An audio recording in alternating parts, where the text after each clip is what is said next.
હાલ ને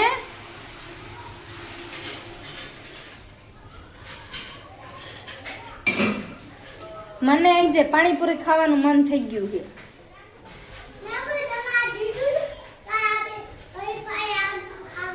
હરીફાઈ રાખવી છે પેલા તું અહીંયા યાદ તો મને આજ મને એવું થઈ છે કે પાણીપુરી ખાવા જવું છે. હરીફાઈ નહીં પેલા પાણીપુરી ખાવા જવું છે એમ.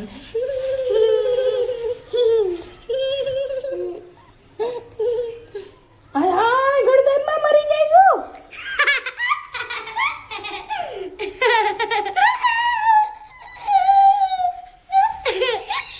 હું મરી જઈશ તો મારા પપ્પા મારશે. આમ જો દાંત હળી ગયા ઈ કરતો દાંત દેખાડ બધાને. ઈ હજી હરકું કર હરખા દાંત દેખાડ પેલા બધાને. અરે બહુ ગંધારા દાંત થઈ ગયા છે નથી છે ને.